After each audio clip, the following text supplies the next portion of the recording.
Una de las cosas que más me llama la atención de las artes marciales es que lo más difícil de ellas no es saber pelear. Hola, buenas tardes, Nita Nimnida, y hoy vamos a conversar sobre las artes marciales coreanas, específicamente el taekwondo. Y te voy a ser honesto, mi conocimiento técnico sobre deportes de contacto es prácticamente nulo. Pero como estamos en la fase inicial de este canal y el objetivo es abordar la mayor cantidad de temas posibles, era imposible no hablar sobre las artes marciales. Y para el caso de Corea del Sur he elegido específicamente el taekwondo no porque sea la única arte marcial, claro que no, hay varias, de hecho el taekwondo es heredera de varias artes marciales, pero lo cierto es que es la más popular. Sé que si te digo taekwondo te sonará de algo. Y además es un arte marcial al que le tengo especial cariño porque la practicaba de joven. Hace varios años estuve inscrito en taekwondo, aunque no por nada en particular. Un día habían disponibles plazas en la escuela, había llegado un profesor de taekwondo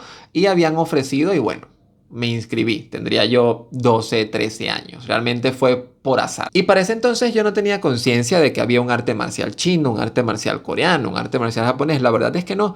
Y de hecho, ahora que me doy cuenta, esto no estaba planificado, pero ¿cómo podrías aprender a diferenciar y que no te confundas más entre una y otra? ¿Cómo saber de dónde viene o de qué país es originaria cada disciplina de arte marcial? Jackie Chan, o creo que fue él, espero no estarlo confundiendo, pero cuando él, al parecer, estaba grabando la película Karate Kid, que seguramente te debe sonar de algo, él preguntó a producción que por qué la película se llamaba Karate Kid, le extrañaba eso porque en la película se practicaba Kung Fu, porque el Kung Fu es chino, la película está ambientada en cosas de China, en China.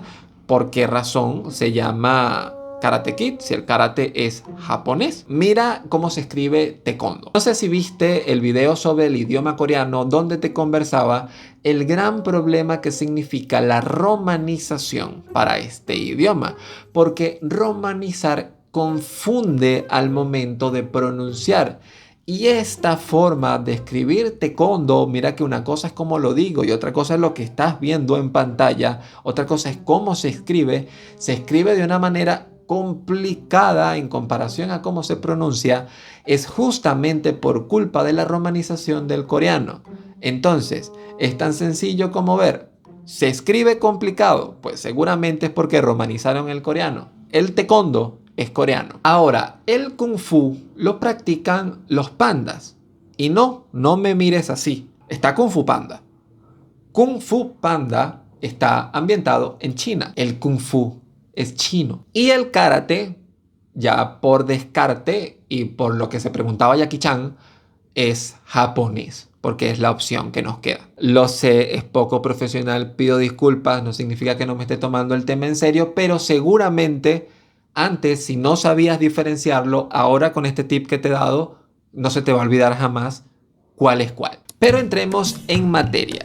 ¿Qué es el taekwondo? Como ya te comenté, el taekwondo es un arte marcial coreano creado por Choi Hong-hee, usando como base técnicas de otras artes marciales coreanas e influido por el karate japonés. Esto no es de extrañar recordando que venimos de una Corea colonizada por Japón. Curiosamente, por razones políticas, Choi fue exiliado del país y terminó fundando la Federación Internacional de Taekwondo en el año 1966 en Canadá. No fue sino hasta el año 1973, ahora sí, en Corea del Sur, que se fundó la Federación Mundial de Taekwondo, un paso indispensable para que fuera luego reconocida en las Olimpiadas de 1988 como un deporte. En ese caso era una disciplina olímpica de exhibición, es decir, no valía para el medallero, pero ya las Olimpiadas de Seúl del año 88 servían como escaparate para popularizar el arte marcial. Y presta atención, año 1988, Olimpiadas de Seúl.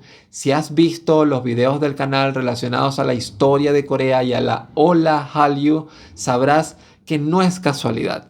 Siempre que estamos hablando de algo, terminamos en las Olimpiadas de Seúl del 88. Ya para el año 2000 fue incluida como una disciplina olímpica dentro de las Olimpiadas, pero sí es cierto que con un formato distinto al que se mantenía desde la Federación Internacional, la que te comenté que fue fundada en Canadá. Esto principalmente porque para que fuera aceptado como deporte olímpico, hubo que hacerle ciertos cambios al taekwondo, se empezó a usar cascos, se empezó a utilizar un peto electrónico, mientras que por el otro lado se mantuvieron las cosas un poco más tradicionales. Pero vamos al porqué de este video. ¿A qué me refiero cuando digo que lo más difícil de las artes marciales no es precisamente saber pelear? Y en el caso del taekwondo lo menciono por su filosofía. Los 5 principios que rigen el comportamiento de aquellos que lo practican. 5 principios irrenunciables, a saber, cortesía, integridad, autocontrol, perseverancia y espíritu indomable. Y vamos a ver cada uno por separado, empezando por cortesía. Si practicas taekwondo, debes construir un carácter noble, entrenar de manera ordenada y ser disciplinado. Debes diferenciar entre lo bueno y lo malo, y si haces algo malo, debes reconocerlo y buscar redimirte. Alcanzar tus objetivos requiere ser perseverante. La paciencia es el camino hacia la virtud. Sí, el taekwondo son peleas, pero en un combate no te puedes dejar llevar, ni por la ira, ni por el miedo, ni por la tristeza, porque te pones en riesgo a ti y a tu oponente. Además, debes aprender a no sobreexigirte, a conocer tus límites y sobre todo a llevar una vida ordenada. No debes permitir que tus pasiones y pensamientos sean sometidos por terceros, pero tampoco debes tú someter el de los demás. Y dime tú, a la luz de estos 5 principios, ¿no era más fácil simplemente entrarnos a golpes y ya? Estos 5 principios son más que un arte marcial, son una filosofía de vida. Y respetar cada principio sin titubear, construirte para lograr eso, puede ser una tarea cuesta arriba. Por eso es que para mí las artes marciales, más allá de lo físico, lo verdaderamente difícil es cumplir con esto. Ya lo dicen, que no es más fuerte aquel que es capaz de vencer a los demás, sino aquel que es capaz de vencerse a sí mismo.